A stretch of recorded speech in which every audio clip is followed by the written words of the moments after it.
Hi, I'm Paul Friedman. I'm the founder of the Marriage Foundation. Been doing this for a very long time, helping a lot of couples, a lot of individuals improve their marriage. In fact, not just improve your marriage, but take it to really where it's supposed to be. So in this case, the man asked, how do I get my wife to stop complaining? And this is a fairly common complaint, that your wife is complaining.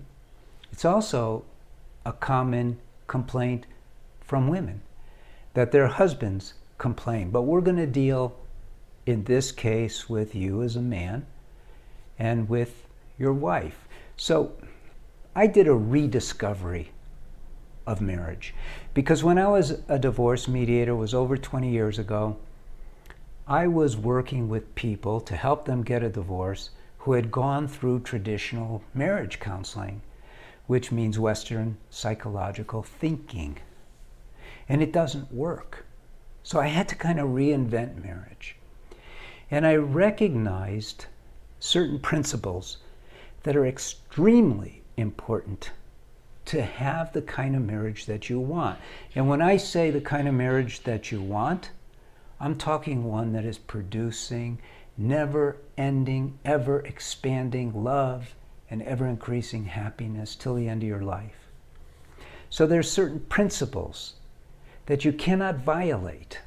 You know, in fact, I have a course for men, and we tell the men, use this course as a manual, as if it's an automobile manual, where you're told, be sure to only put 95 octane in the gas tank.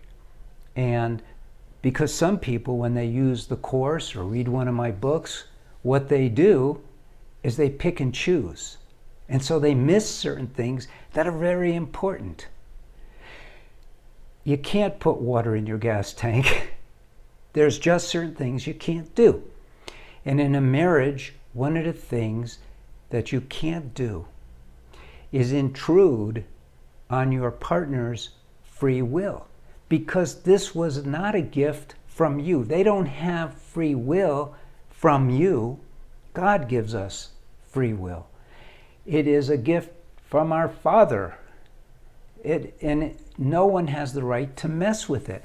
Now, you could easily say, and I'll say it for you, when your wife is complaining to you, she's imposing upon your free will. That's true, isn't it?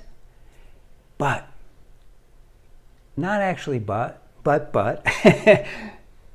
we are the ones who are responsible for ourselves only. So even though she may be complaining, thus imposing upon our free will, we don't have the right to complain about her complaining. Does this make sense? And so you have to learn how to not take it personally, how to work with it, because you're not going to get her to change, even if you wanted to. By the very nature, free will means the person who has it isn't going to give it up. You know, no one gives up their power, and free will is one of your greatest powers. So here's my advice. Number one, subscribe to this channel so you start learning about marriage the right way, because marriage is supposed to produce like crazy. But in this particular case, when she complains, listen. See if there's anything there, anything that is of use to you for you to be a better human being or a better husband.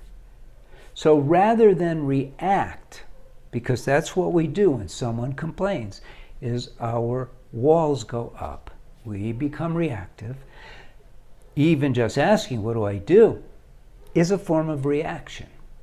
So rather than react, just stop and listen and try to find something. And it won't be obvious necessarily. It could be kind of hidden because it's for you. And her communication is from her point of view, but your observations are from yours. You should, as a human being who wishes to evolve, Be always looking to eradicate the flaws that are part of your character, your personality. So take advantage of it and go, And instead of reacting negatively towards her, which you should never ever do, because that's another principle, just say, thanks. Let me think about it. And if she goes on and on and on, which many women tend to do, I've never heard of a woman who says, oh, okay, you heard me, great, and that's the end of it. I've never heard of that happening. Women aren't designed that way. Their form of communication is different. So you just kind of duck. You move to the side. You don't take it personally. And you keep reminding yourself, she's merely communicating how she feels at the moment. It's okay. I will look at my end, and that's it. Don't lose your cool. Don't give up your peace. Don't be reactive. But more internally, don't give up your peace. If you're giving up your peace because she touched a nerve, that's your problem. And that has to be dealt with also. There's a lot to marriage. When you subscribe to this channel, you'll learn a lot. When you read one of my books, you'll learn even more. When you take the course for men, you learn even more. Most people don't use the courses until their marriage is like on a cliff, and that's too bad. Occasionally, we'll get someone who says, I've been listening to your videos, reading your articles, and I want to take my marriage to the next level. It's not bad now, but I want to take it to the next level. And they're very grateful that they have. So at a minimum, watch the videos. Leave a comment, leave a like. Thank you very much for spending time with me. I am Paul Friedman, and God bless you. Take care.